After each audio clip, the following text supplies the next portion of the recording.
And thank you very much for joining us and being part of this whole process of, in a way, celebrating what we have been through, the journey that we embarked upon, and also being witness to the next phase of our economic as well as social reform journey through Operation Vulindlela.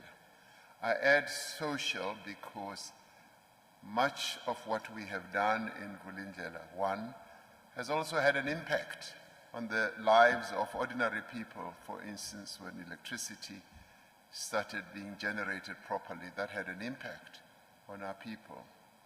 And therefore, the impact has not been only on economic matters, but it has also been on the social life of our people.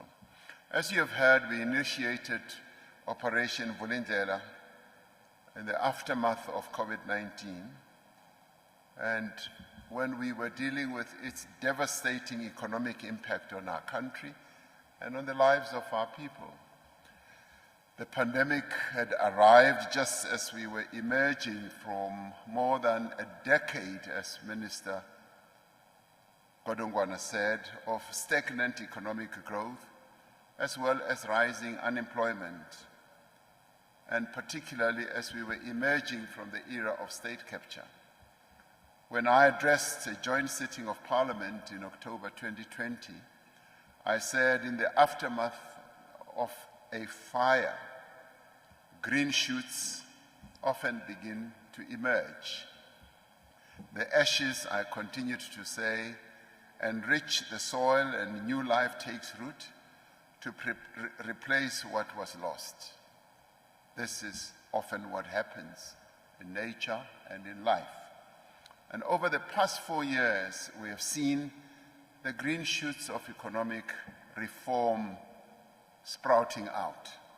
Through far-reaching reforms in the electricity sector, we have substantially reduced the severity as well as the frequency, and many of us will testify to this frequency of load shedding, relieving a constraint on growth which had strangled our economy for years. And the electricity challenge that we faced was of a special type, of an extraordinary type, that made South Africans very angry, frustrated, and dejected in many, many ways, because the resource they had become accustomed to, continuous electricity, had been taken away from them. I remember once coming back from a sea fishing trip. As I got off the boat, a young boy in Cape Town said, "Mr. President, can I talk to you?" He was like 6, 7 years old. And I said, "Yes, you can." And he said, "Can you please bring electricity back?" And I said, "Why?" He says, "Because I want to watch my shows on TV."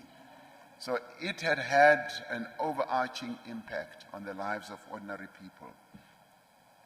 Now, these reforms that we embarked upon have enabled investment in energy generation, have also unlocked billions of rands in new investment in renewable energy in every part of the country, but more especially in the Northern Cape, the largest landmass province of our country and the smallest population, which had anemic economic growth, is now seeing enormous growth as billions have been pouring in an area which Dr. Ramaphosa describes as the highest radiation place in our country.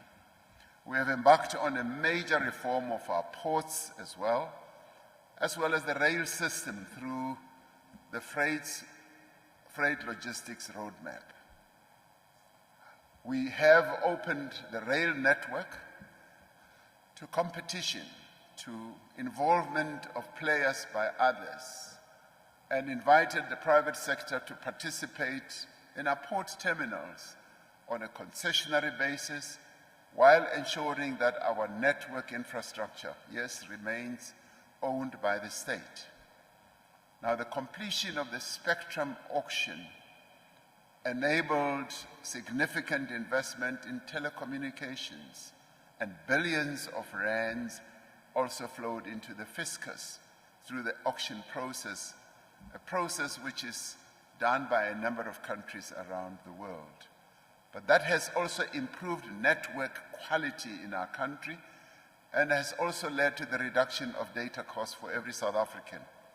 Although our data costs are still on the high end, they still need to be brought down so that we are on par with many other countries where data costs are not extremely expensive. The water use license system, which once served as a barrier to investment, particularly because those who sought to utilize our water, who needed the permits, had to wait up to 3 years, also needed some reforms. Now that system works efficiently and has allowed projects in forestry, in mining, in manufacturing, and a number of other sectors to proceed. So these are some of the reforms that have been engendered by this Vulindlela process. As of last year, we have implemented an entirely new framework for skilled visas to attract investment and encourage businesses to establish themselves in our country and to create jobs. We've been able to attract those with money, with skills, to have much easier entry into our country through our visa system. All of this progress has been made possible thanks to the cooperation and commitment of relevant government departments. One of the key achievements that we continue to make is to continue breaking down the silos in government and to enable governments to, departments rather, to work together and to enable colleagues to walk away from this mentality of doing things on their own, in their own little corners, to work together. And this is what Vulindlela has been able to achieve. To also bring state-owned enterprises into the realms of working together with government, as well as social partners like business, as well as unions. Now, I commend in particular our ministers, our deputy ministers, our directors general, and our CEOs and various other officials who have provided leadership to these efforts. And leadership is what they have provided, because it is often difficult for people to strip away this silo mentality and start working together in an integrated manner. Over the last 4 years, Operation Vulindlela has become a government-wide initiative. When it started, to be honest, there was quite a bit of reluctance because people had become accustomed to doing their own things in their own ways, in their own departments, and with their own officials as ministers and with directors general, with their own staff. But through Vulindlela, that is one of the key achievements. We've been able and succeed, and we are continuing to succeed, to break down the walls and to get everyone to work together. This is meaningful progress, and it will enable higher growth and higher government capacity, or better government capacity, in the years to come. But much as we are doing all this, our economy continues to be held back by a number of structural inefficiencies, and may I add, a number of regulatory inefficiencies, and of course, a number of practice inefficiencies as well, such as the way we work, such as the problems, as Minister Godongwana said, of procurement, corruption, and a whole number of other challenges. Challenges that we are alive to and are addressing at this point in time. Our economy needs to grow, everyone agrees, in the GNU and outside the GNU. We need to grow much faster to create the jobs that our country needs to achieve the prosperity that we all yearn for. We need more rapid growth to enable government to spend more money on healthcare, on education, on social grants, on infrastructure, and other key areas to improve the lives of our people. The Minister will deliver Budget 3.0 on the 21st. And the budget will, to a large extent, be a different budget from what we have had in past years. It's a budget that is going to make us look forward. It's a budget that's going to commit a lot of money also to infrastructure. And you could say for the first time in many, many years, we are now going to be able to spend up to R1 trillion on infrastructure over the medium term. Growth is the only way to achieve fiscal sustainability and social progress in our country. And this budget will speak to that. That is why, as the Government of National Unity, we've committed ourselves to sustaining the momentum which was achieved by Operation Vulindlela on the economic reform agenda, but a reform agenda that also has an impact on the social life of our people. So we need bold, far-reaching reform initiatives to revive and to reshape our economy. Our immediate priority is to follow through on the reforms that we have initiated and the reforms that are already underway so that they can realize their full impact. And in the energy sector, we will establish, and Minister Ramaphosa is working on that, a competitive electricity market governed by the Electricity Regulation Amendment Act, which came into effect earlier this year. Now, this is a revolutionary change for our country. This is a sea change because we are now beginning to embark on a journey that many countries have embarked upon years ago. And I often cite a country like China, which is pursuing socialism with Chinese characteristics. You would have expected that they would be the ones who will hold on to an only government and state-owned electricity generation, distribution, as well as transmission system.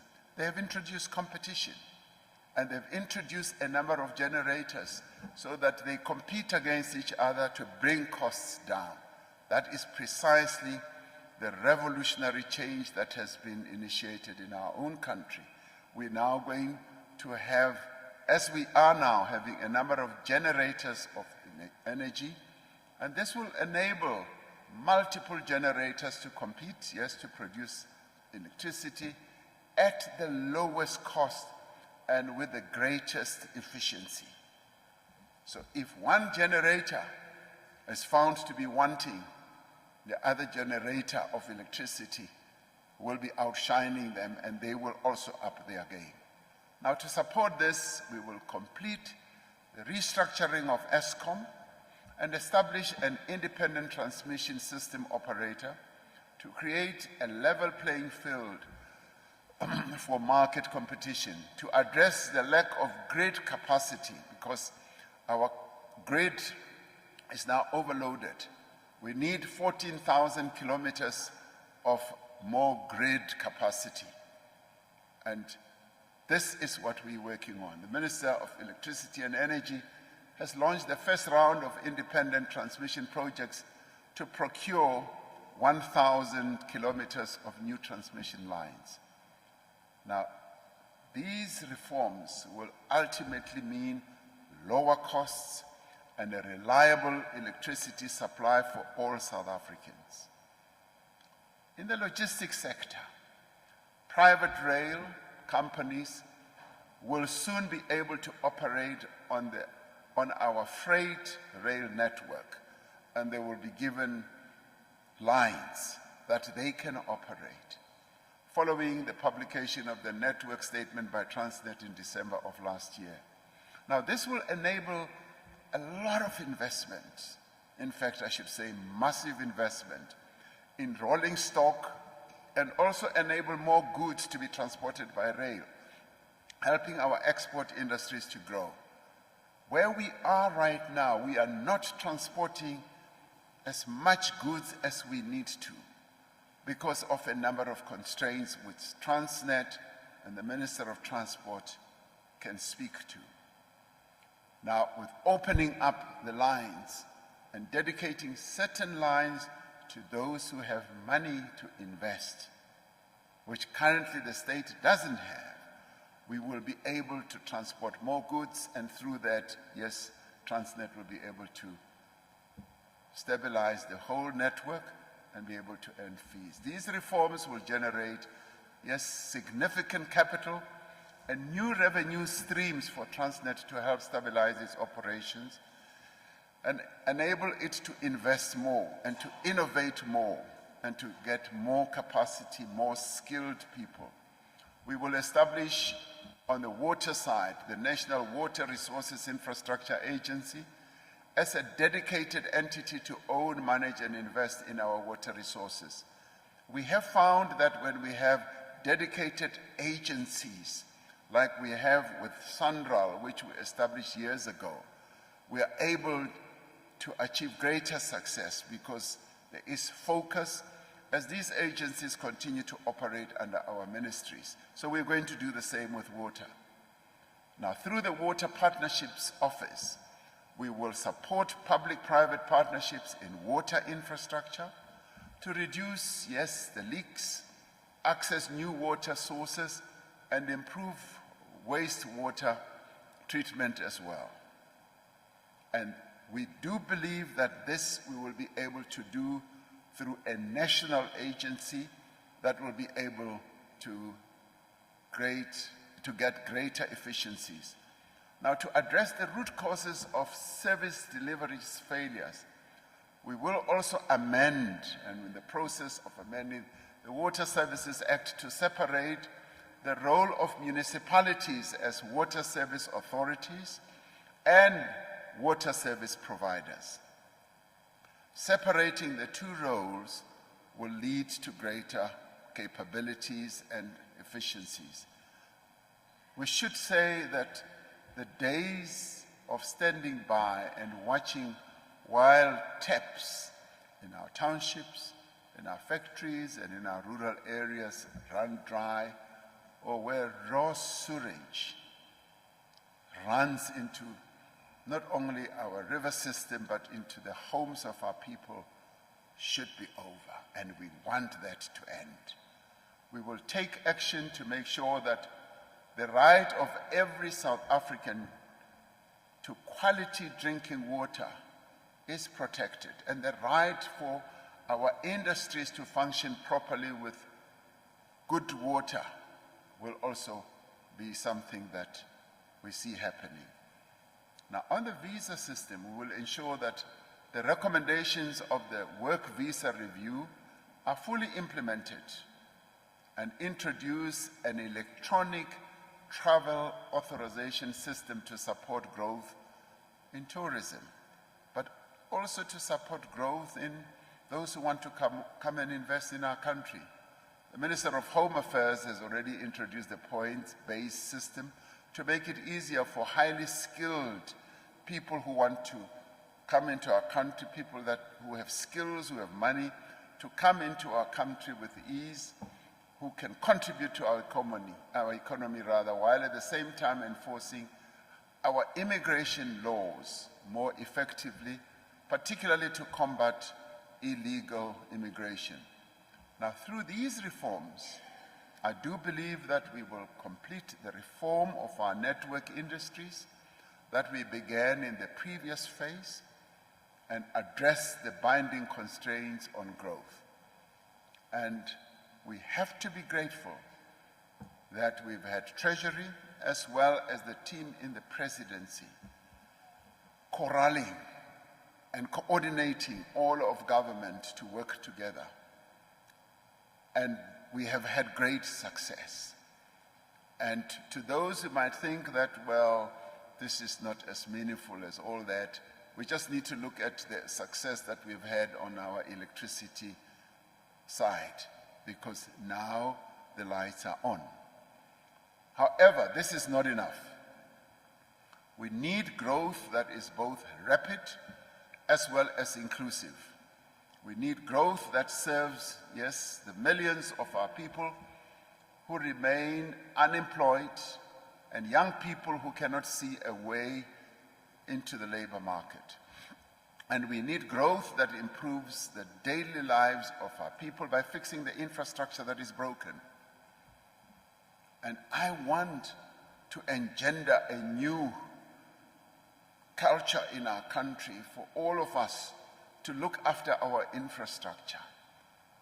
One of the diseases that continues to beset us as a nation is that we don't really care for our infrastructure. And at times we go to a point of damaging infrastructure. I had a walk through this building yesterday, Union Buildings, and I then asked for the facilities manager. I said, where is the facilities manager? And walked around with her this morning. And I said, we must look after this resource, because I could see a number of areas that are broken, tiles that are chipped, and areas that need repair. And I said, I want you, facilities manager, to ensure that you have a very strong culture of maintaining the infrastructure we have. And I even said to her, you know, wear my eyes, because wherever I go, I look out for things that are falling apart and say they must be fixed. So we need to look after our infrastructure, and as far as we are concerned, that is why in the next phase of Operation Vulindlela 2, that we are launching today, we will want to introduce and implement reforms in 3 areas. And Minister Godongwane now is beginning to suggest, and I agree with him, that we should also look at procurement. Procurement, as he and I said earlier, is one of the areas that sets us back. So we may well add procurement in the new phase of Vulindlela, and we'll discuss it with the team. First, we will address the legacy of apartheid, spatial inequality, which has forced many South Africans to live far away from economic activities, and we see it wherever we go. The poorest South Africans spend as much as 40% of their income on transport just to get to work, more than it happens in any other country in the world. Imagine you earn 10,000 rand and 4,000 rand of it you spend on transport. The structure of our cities has to change to enable people to access work. In many other countries in the world, the poorest people live in the city. Those who are more affluent live outside the city. The opposite is the case in our country. And that was an apartheid construct. This means that we need to change our housing policy so that people can choose where they want to live through demand-side subsidies for home ownership and affordable rentals. While the millions of homes that we have built since 1994, and we have built millions, have given families shelter as well as dignity at an unprecedented scale, we cannot continue to build houses on the periphery of our cities and our towns. This must be reversed. We will therefore accelerate the release of publicly owned land and buildings for affordable housing, with a particular focus on inner cities. And we will get our local government colleagues to focus on this. And we will clear the backlog of title deeds for affordable housing, while at the same time making the titling system more accessible as well as affordable. This will be one of our key reforms. This will turn houses into an asset for poor households, and it will enable those households to access credit and use their asset to advance themselves. And finally, we are going to undertake a comprehensive regulatory review to remove the barriers that still exist to low-cost housing development, and also to incentivize investment, to make investment much easier and quicker in urban areas as opposed to outlying areas. These reforms will help to turn our cities and our towns into thriving centers of economic activity. I'm going to look very carefully and closely at the plan, the turnaround plan that the Mayor of Johannesburg just announced a few minutes ago, and he said he's sending me the plan publicly on national TV, and we have received the plan. So we will examine that, and we will want to see whether it addresses this issue and this challenge I'm talking about. The second area of reform for this phase of Operation Vulindlela 2 is to improve the performance of local government. Many of our municipalities are unable to deliver basic services to households and businesses. Now, Operation Vulindlela has set out a clear agenda for local government reform, which starts with improving the delivery of water, electricity services through professional utilities.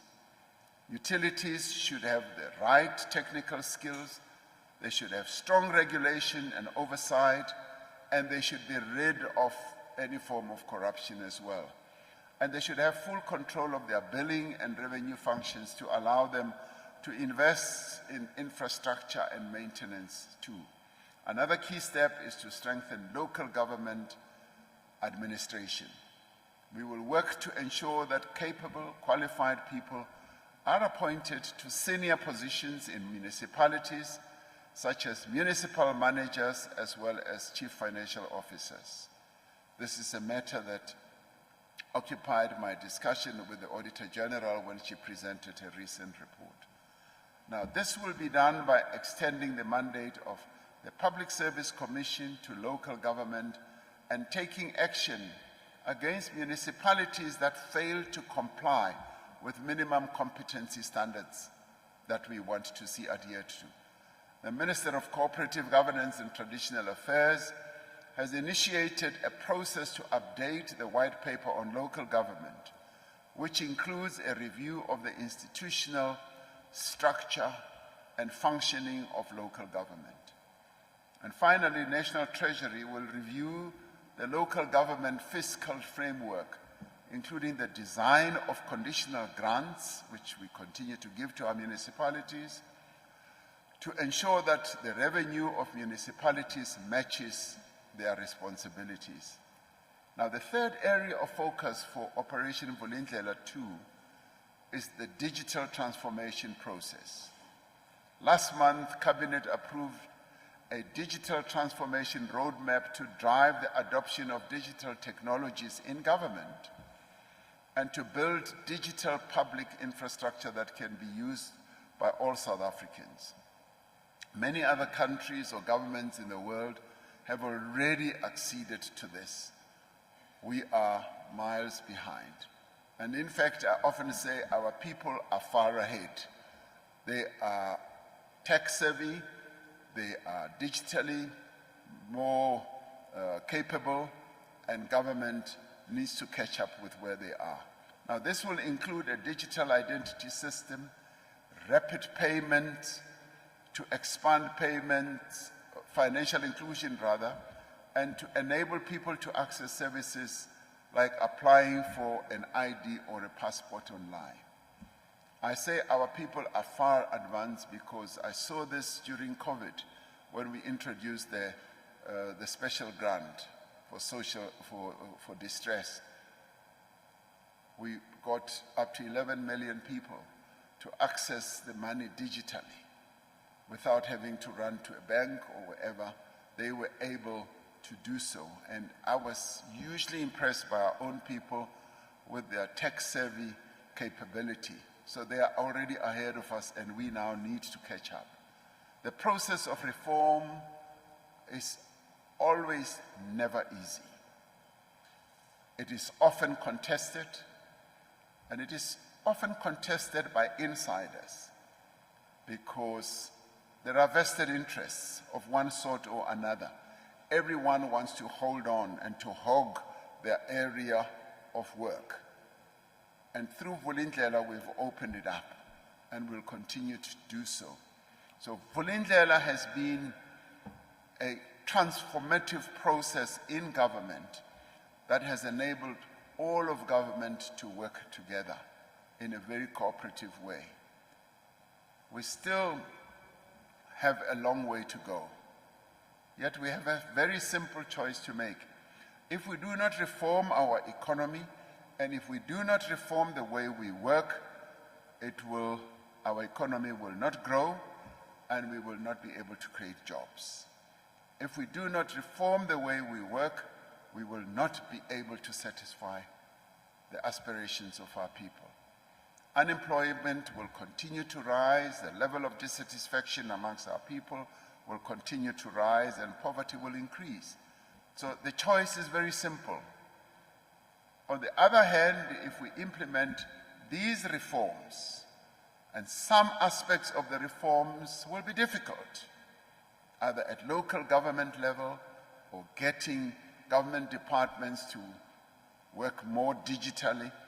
Yes, they will be difficult, but if we do so swiftly and boldly, we will place our economy and our government on a path of growth and renewal.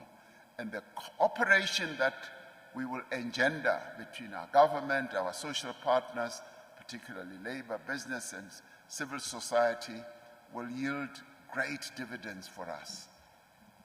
And we will be able to address what are called generational problems.